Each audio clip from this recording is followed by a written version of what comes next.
Bienvenidos a un nuevo episodio de La Pelota Manda, este espacio futbolero que llegó para atravesar la línea del tiempo en la historia del fútbol, golpeando las puertas de aquellos momentos, personas o tácticas que revolucionaron a este deporte tan apasionante. A veces pienso que las grandes revoluciones, las que de verdad lo cambian todo, casi nunca vienen de donde uno las espera. Suelen venir de alguien que mira un campo de juego desde afuera sin estar atado a sus reglas. Hoy vamos a analizar a fondo a una de esas figuras, Arrigo Sacchi, el hombre que reinventó el fútbol sin haber sido nunca futbolista profesional.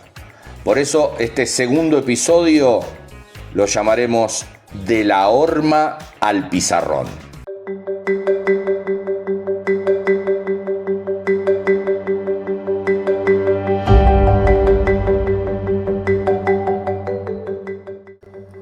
Arrigo Sacchi era un vendedor de zapatos y para entenderlo nos hemos sumergido en los extractos de su autobiografía Fútbol Total.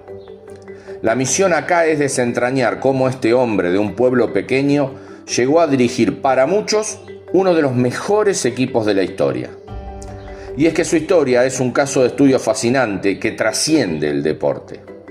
No es solo una historia sobre tácticas, sino que es una lección sobre la obsesión por la perfección, sobre psicología de grupo y sobre todo sobre el valor que hace falta tener para demoler una cultura que parecía inamovible. Para entender al revolucionario, yo creo que hay que empezar por el origen, ¿no? Por Fusignano, su pueblo. Él cuenta en el libro un momento clave, que es su padre regalándole su primer balón de cuero. Pero para mí, lo que más me impactó en su idea es la del doble alma.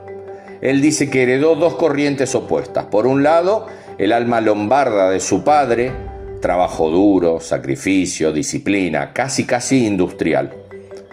Y por otro, el alma romañola de su madre, que era todo lo contrario. Los sueños, la energía, la pasión y, como él mismo decía, un toque de locura. Esa dualidad fue clave de todo. Y es curioso, porque esa falta de experiencia en la élite, que todo el mundo veía como una debilidad, al final resultó ser su mayor fortaleza. Sin ninguna duda, porque él no estaba, contaminado por los dogmas de la época. Cuenta que cuando su padre enfermó, tuvo que hacerse cargo de la fábrica de zapatos de la familia y ahí, entre pieles y suelas, aprendió a organizar, a planificar y a pensar a futuro. Aplicó una mentalidad de gestor a un campo de fútbol. Era un pizarrón en blanco, pero con una disciplina forjada en el mundo real, no en un vestuario. Tenía esa disciplina, pero le faltaba la formación futbolística, la formal, digamos. Entonces, ¿de dónde saca las ideas? ¿Quién le enseña a pensar en el juego? Y ahí aparece un personaje que parece sacado de una novela. Alfredo Belletti, el bibliotecario del pueblo. Hay una anécdota que es, para mí, el momento fundacional de su mentalidad. Sacchi, frustrado porque como jugador era muy limitado, le confiesa que no puede seguir y Belletti, con una simpleza genial, le dice: si no podés jugar, hacé de entrenador. Y esa es una frase que le cambia la vida. Pero la lección más importante viene después. Arrigo Sacchi, ya entrenando al equipo del pueblo, se queja ante Belletti y le dice: Alfredo, es que me falta un líbero, no tengo a nadie para ese puesto. Lo típico, ¿no? Cuando te faltan jugadores. Recordemos la vigencia del catenaccio en el fútbol italiano, que era una corriente que venía de los años 60, tal cual contamos en el episodio anterior, y que tenía la función de un jugador suelto por detrás de la línea defensiva para barrer con todo a espaldas de los demás defensores. Claro, la mayoría le habría dicho que buscara un fichaje, Pero Belletti no. Entró al vestuario, agarró la camiseta con el número 6, se la dio a Sacchi y le dijo la frase que lo definiría para siempre. Ahora, si sos un buen entrenador, al líbero lo haces vos. Le estaba diciendo que su trabajo no era gestionar lo que tenía, sino crearlo. Le hizo entender que un entrenador no es un administrador de talento, sino que es un maestro, un creador. Y su labor era potenciar a cada individuo para que encaje en una idea colectiva superior. Belletti le enseñó a pensar el fútbol. Y esa semilla que planta Belletti, ¿cómo germina en la revolución de Sacchi? Si tuviéramos que explicar su filosofía, ¿cuáles serían los pilares? Y estos se podrían resumir en 3 conceptos que eran rompedores para la Italia de los 80. A ver, el primero, la metáfora de la orquesta. Un equipo no son 11 solistas, sino que son 11 músicos que se mueven en perfecta armonía. Segundo, un principio que no se negociaba. Atacar los 11, defender los 11. El equipo tenía que ser corto, compacto, moverse como un solo bloque. Y el tercero, y esto ya era una herejía total, era concebir la defensa como una forma de ataque. La presión alta no era para proteger su propio arco, sino para robar el balón lo más cerca posible del arco rival. Eso era la antítesis absoluta del famoso catenaccio, de esa filosofía de esperar atrás un contraataque y que el genio de turno resuelva. Era dinamita pura esa mentalidad. El catenaccio se basaba en la suma de individualidades y Sacchi proponía la multiplicación a través del colectivo. Hay una frase suya en el libro que es demoledora y lo resume todo. Yo partía de los 11 para llegar a 1. El objetivo era fusionar a 11 jugadores en uno. El colectivo por encima de todo. Imaginen el choque cultural para los jugadores. De hecho, hay una anécdota que cuenta en el libro, que es la de un futbolista quejándose de las cámaras de televisión. Sí, de las cámaras de televisión. Y esto ilustra un poco la batalla de la época a la perfección. Un jugador se le acerca y le dice: Mister, es que si me muevo sin la pelota, la televisión no me enfoca. Y la respuesta de Sacchi fue inmediata y brutal. Te has equivocado de oficio. Deberías haber sido actor. Para él era inconcebible que un jugador no entendiera que su movimiento sin balón era lo que creaba el juego. Quería cambiar la mentalidad por completo. No solo ganar, sino el cómo se ganaba. Sacchi citaba a menudo una frase de Winston Churchill que le obsesionaba. Churchill decía que los italianos pierden las guerras como si fueran partidos de fútbol y los partidos de fútbol como si fueran guerras. Sacchi quería darle la vuelta a eso. Creía que una victoria solo era auténtica si se merecía a través del juego y de la belleza. Quería ganar, sí, pero por sobre todo quería convencer. Entonces, teníamos a este revolucionario con unas ideas potentísimas, pero estaba en segunda división. ¿Cómo consigue dar el salto a un gigante como el Milan? Y es una historia de película, la verdad. Estaba entrenando al Parma en segunda división, un Parma muy modesto, no aquel que fue campeón de Europa en la década del 90, y en la Copa de Italia le toca enfrentar al Milan de Berlusconi. El nuevo Milan, el que quería dominar al mundo. A ese mismo Milan toca enfrentar.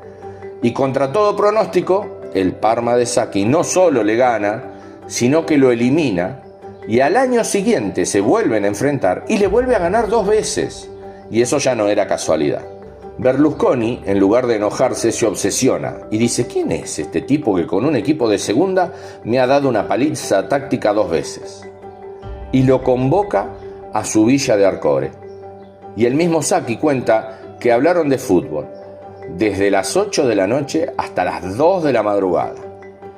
Y al final, Berlusconi le dijo: quiero hacer del Milan el equipo más fuerte del mundo. Y para liderar esa revolución, eligió al vendedor de zapatos. Una apuesta de un riesgo altísimo, contratar a un desconocido para un vestuario lleno de estrellas.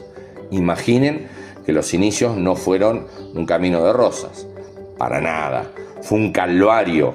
El equipo no entendía sus métodos, los resultados no llegaban, y tras una derrota muy dolorosa contra el Español de Barcelona, toda la prensa pedía su cabeza. Era la crónica de un fracaso anunciado. ¿Y qué pasó? Pasó Silvio Berlusconi. Bajó al vestuario, reunió al plantel y dio un discurso que Sacchi considera el momento fundacional de su Milan. Les dijo, mirándolos a los ojos: a este entrenador lo he elegido yo. Goza de mi máxima confianza. Quien no siga sus indicaciones no se quedará en el Milan. Y con esa frase zanjó el debate y le entregó el poder absoluto. Sin ese respaldo, la leyenda de Sacchi nunca habría existido. Y con esa autoridad ya empieza a moldear el equipo. Y ahí está la historia de Carlo Ancelotti, que es increíble. Porque venía de la Roma con 2 operaciones de rodilla y muchos ya lo daban por acabado. Un riesgo. Pero Sacchi veía en él al cerebro de su orquesta. Insistió en ficharlo y le dijo a Berlusconi una frase maravillosa: la rodilla no me preocupa, me preocuparía si el problema lo hubiera tenido en la cabeza. Genial. Aún así, Berlusconi no estaba convencido y meses después se quejó. Le dijo: ha querido un director de orquesta que no se sabe la música. ¿Y qué hizo Sacchi? Humildad y trabajo. Le dijo a Ancelotti que ya era una estrella y que tenía que tomar clases particulares. Clases particulares. Lo puso a entrenar extra con los juveniles para que interiorizara los movimientos. Sí, con los juveniles. Y Ancelotti, con una humildad increíble, aceptó. Ese gesto consolidó la idea de que nadie, absolutamente nadie, estaba por encima del colectivo. Y así la orquesta ya estaba afinada, con los holandeses Gullit, Rijkaard y Van Basten, con Baresi y con Maldini. ¿Cuál fue el momento en el que el mundo entero escuchó esa sinfonía en su máximo esplendor? La noche del 19 de abril de 1989, semifinal de la Copa de Europa, San Siro. Rival, Real Madrid. El Real Madrid de la Quinta del Buitre. Partidazo. El Milan ganó 5-0, pero el resultado es casi lo de menos. Fue la materialización de una utopía, una exhibición de superioridad que cambió la historia. El equipo se movía como un acordeón. ¿Y lo fuera de juego? La defensa adelantada, coordinada por un Baresi imperial, dejó fuera de juego a los delanteros del Real Madrid hasta 26 veces. Fue una sinfonía perfecta. La orquesta con la que Arrigo Sacchi había soñado en su fábrica de zapatos. Es que hay que imaginarse el impacto. No fue solo la goleada, fue una declaración de intenciones. Fue decirle al mundo: se puede jugar al fútbol de otra manera. Fue la validación definitiva de una idea que parecía una locura. Pero claro, mantener ese nivel de intensidad, esa obsesión, eso tiene que pasar factura a nivel personal. No parece algo sostenible. Y Sacchi cuenta que el estrés era, que era su compañero constante, que le provocaba insomnio, ansiedad, que lo estaba consumiendo. La misma obsesión que lo hacía un visionario era lo que lo estaba destruyendo por dentro. El precio de la perfección. Después de 4 años en el Milan, donde lo ganó todo y cambió el juego, sintió que el depósito de energía estaba vacío. Por eso, su carrera en clubes fue una explosión intensa, brillante y relativamente breve. Y después del Milan, esa tensión se la lleva a la selección italiana. La lleva a la final del Mundial de Estados Unidos 1994 y la pierde de una forma cruel en los penales contra Brasil, y en su libro reflexiona sobre eso de una forma muy amarga. Dice que en Italia un segundo puesto se vive como una condena, como un fracaso absoluto, y concluye que eso dice mucho de una cultura donde solo importa el resultado final sin importar el cómo. y eso era la antítesis de toda su filosofía. Entonces, si su etapa en la cima fue relativamente corta y en su país a veces se le mira con recelo, ¿por qué seguimos hablando de él como una figura tan influyente? ¿Cuál es su verdadero legado? Su legado es que demostró que las ideas son más importantes que los individuos. Y entrenadores que han definido al fútbol moderno como Guardiola o Jürgen Klopp en la actualidad, aunque ya se haya retirado, lo citan como una inspiración fundamental. Lo que Sacchi probó es que un sistema de juego coherente, una filosofía clara, multiplica el talento de los jugadores. Demostró que un grupo de grandes estrellas puede convertirse a través de una idea en un equipo legendario. Su legado no está en los trofeos, sino en la mente de los entrenadores que vinieron después. Para cerrar, hay una paradoja que el propio Sacchi menciona y que me parece muy reveladora. Dice que irónicamente su forma de entender el fútbol ha tenido más éxito y reconocimiento fuera de Italia que en su propio país. Y eso, creo, nos deja una reflexión final que va mucho más allá del deporte.